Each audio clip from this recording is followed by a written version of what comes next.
Howdy folks, I'm Brian, and here's some Reddit. Today we're going to take a look at the daily roundup of the jerks, or at least the ones that have been rated that way. Our first letter is titled, Am I a jerk for showing a video of myself pole dancing to my friend's partner? Okay, so I'm a 28-year-old female and I do pole dancing as a fitness sport. I've been working at it for a long time and have gotten quite good. I was recently at a small gathering, it's allowed in my country, with a few friends, including my friend and her newish partner. I was chatting with her partner, who is a bodybuilder, about upper body strength. I mentioned that I do pole, which is very good for arm strength, and he asked me what kind of tricks I do. I showed him a video on my phone of some pole tricks. My friend then came and joined us, and she seemed mad. Later that night, she approached me and said that she was really angry that I was flirting with her boyfriend, referring to me showing him the video. I explained that it was purely friendly and that there was nothing flirty about the encounter, which came from discussing weightlifting. Her partner is no way my type, and I doubt I'm his either. She thinks that pole dancing is a flirtatious sport and that there was no way that it isn't flirting. Things have been tense ever since, but I don't feel like apologizing. I think she's being ridiculous. My other friends seem split, so I'm wondering what Reddit thinks. So I'm going to say that you're not the jerk here. You both have interest in fitness. This doesn't seem like you two were flirting with each other. You know, I'm not there. I wasn't there for seeing you two interact. If you two were all over each other, having your hands on each other and stuff like that, I could definitely see why she would be mad about it. But if you were simply showing him a video of you pole dancing and there wasn't anything meant to be flirtatious about it, then I don't think that you had any ill intentions here. And I don't think you were trying to steal her boyfriend or anything to that effect. And I think that she's being a little controlling here. The one exception here is if you were nude and showing him videos of you doing it in the nude, which I'm doubting is the case here, then maybe she would have a point. And but that doesn't sound like the case here. So I'm going to say no, you're not the jerk here. Our next letter is titled, Am I a jerk for not replying to a text? My hookup buddy messaged me and I ignored her since I was busy that week. And I asked to hang out and she wrote to me, I think the situation ran its course for me. I don't ignore your messages and I'm not going to jump for someone who doesn't respect me. I did not reply because in my head she ended it and then wrote to me exactly, I made the right decision, you're a jerk. Am I a jerk for not replying to a text? In this situation, I'm going to say that you're probably a jerk here, and the reason why is this. You two had some kind of working relationship, and you ignored her text for a week? I mean, a whole week is a long time. You could have, in some time in that period, texted her and said, oh, hey, I apologize. I'm really busy this week. I can't do our general arrangement here. So I think that is really what you should have done here. And I think that by ignoring her text for a whole week, yeah, of course you're a jerk. It's pretty straightforward.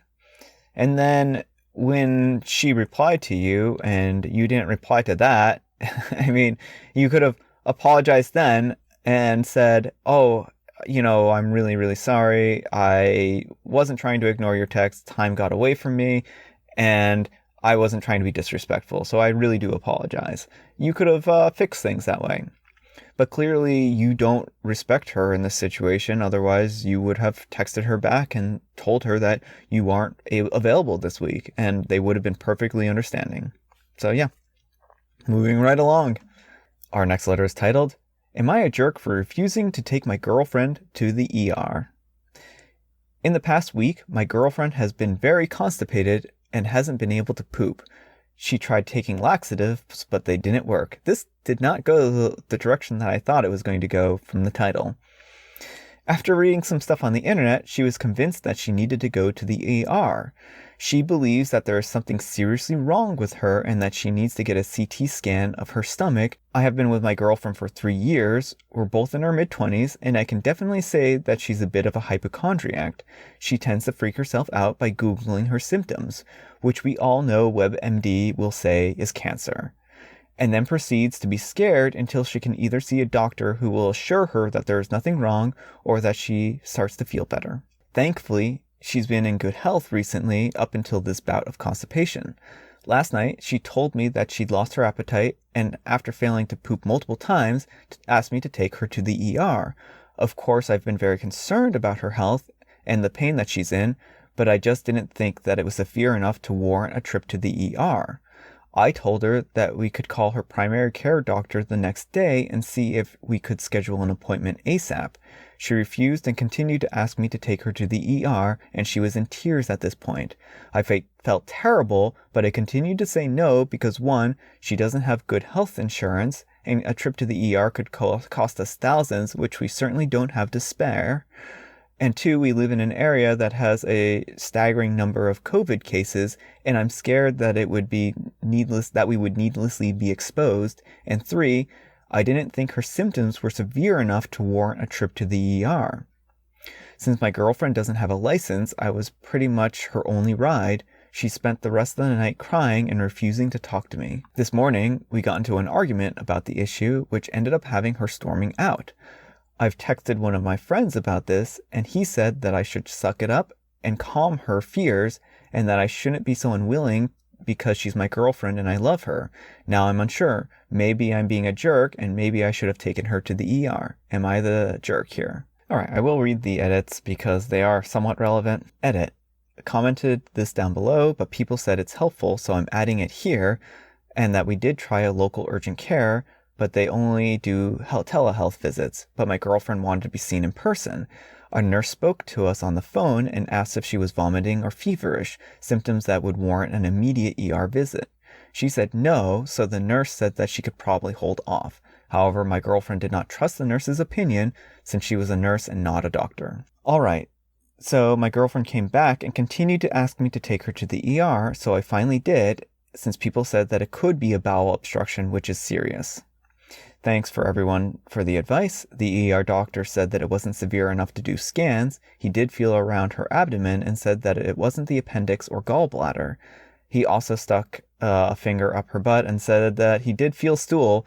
He basically told us to come back if she starts to vomit or experiences severe abdominal pains coupled with a fever. To be very honest, I'm upset that this visit turned out to be so useless. I thought the doc would at least prescribe some meds, but he told her to get Duralex or take some more Miralax. So, this is kind of hard. Like, she did talk to the nurse, and I think that would have been helpful to say in the original post that you did speak with someone in the medical field, and that they said that this wasn't going to be severe enough for a ER visit. So I do think that edit was helpful, and I think it does lend some context here.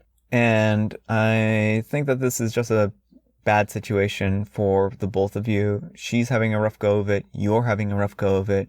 You have a lot of fears and anxieties about this situation, and she does too. I think that you two need to kind of sit down and have a discussion about these kinds of issues and talk to her about how you feel about this. Now, I know, again, that she's a hypochondriac, and if she is, that worried about her health, then she should probably talk to a doctor, maybe even seek therapy about this to kind of get these issues worked out. Our next letter is titled, Will I Be a Jerk If I Sold Paintings Based on Random Images I Found on Pinterest? And I'm probably going to say, maybe, depends on what you mean by based on. I love painting, and I have for a long time. I'd say that I'm pretty good at it, not incredible or anything, but only if I have the reference picture to look at. I've just been trying to do it for my own personal entertainment, but they're starting to clutter up my room, and I could really use the money for my college books. I'd like to sell them to cover that, but I'm worried that if the photographs of the reference pics I've used found out, they would be angry. I don't trace them. I do it all myself, and I found them all freely on Google Images. I feel like it would be a long process to track down the original photographs. Would I be wrong if I didn't? So you have a pretty unique situation here. You've not traced these images, you've painted them, and you've taken your own artistic talents and made them into their own pictures. Because of the way fair use works, This would be clearly fair use, and you are perfectly within your legal rights to use those photographs as reference images, as long as you aren't duplicating them and basically, making mirror images of them or mirror copies of them.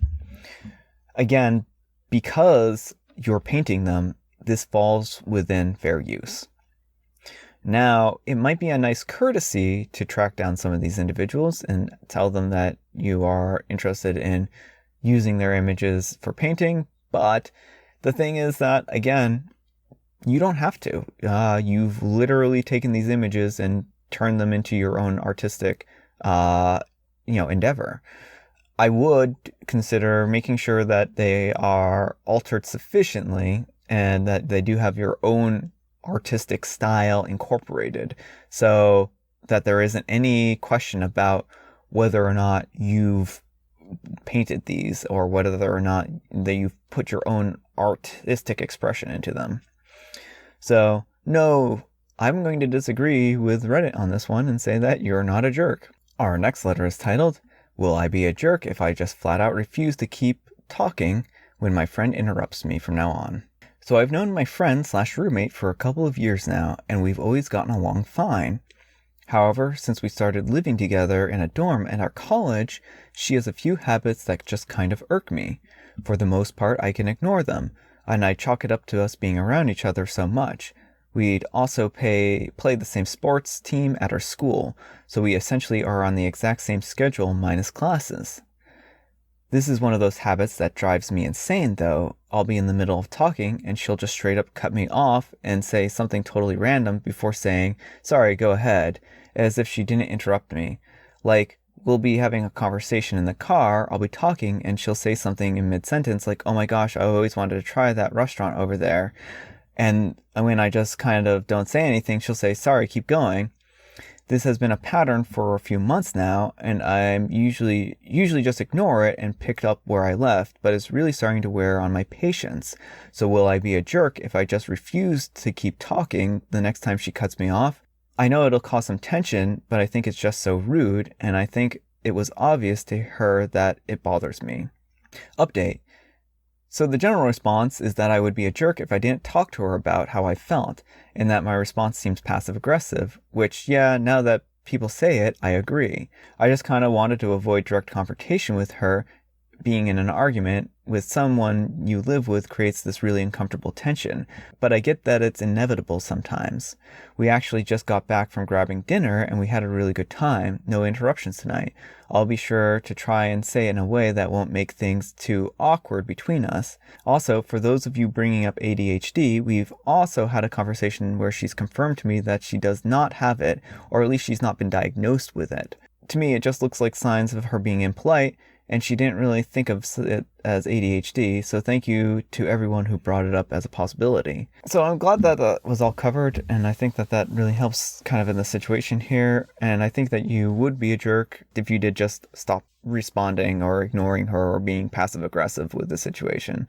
So I'm glad that Reddit was able to give you some good advice here, and that, ignoring her is a bad idea, and that confronting her and talking to her about this situation will help you two to kind of resolve the situation. So communication. So yeah, one kind of additional note is that ADHD isn't the only condition that can cause people to basically do these kind of interruptions. There are other, neuro issues that can cause people to, have this interrupted type of thought process or cycle, and, to kind of have all these non sequiturs. So I would, not rule out that this is maybe just some way that she's wired and she's not trying to be rude. It's just kind of, she's easily distracted, or she has a lot going on, and it just is something that kind of comes out. So, but it doesn't hurt to kind of talk to her and work out this issue. This letter is titled, Am I a jerk for eating some of my flatmate's birthday cake? I'm a 20-year-old female, and I ate a slice of my flatmate's birthday cake, which her boyfriend got for her. This evening, me and one of my other flatmates came down and helped ourselves to a slice, leaving one for her. She then proceeds to message us about how upsetting it is that we hadn't asked.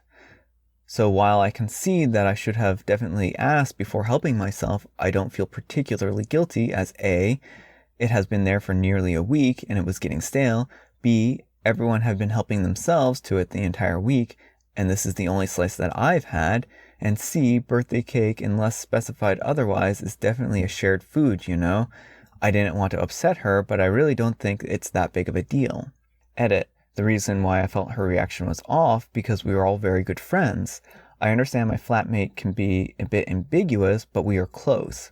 Me and my 3 flatmates are always baking, and whether it's be cakes or cookies, we leave them in the kitchen, and it's a help yourself type situation in which the person who has made it wants to see it eaten and enjoyed.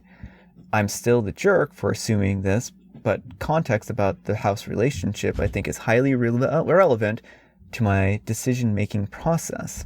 Another edit. Everyone is getting very hung up on the one slice thing or assuming that I helped myself before she had a chance to eat it, and that's not the case. She had, like I said, also been eating it throughout the week. Of course, I wouldn't leave someone with the last slice of their own cake by helping myself before they'd had a chance to get it.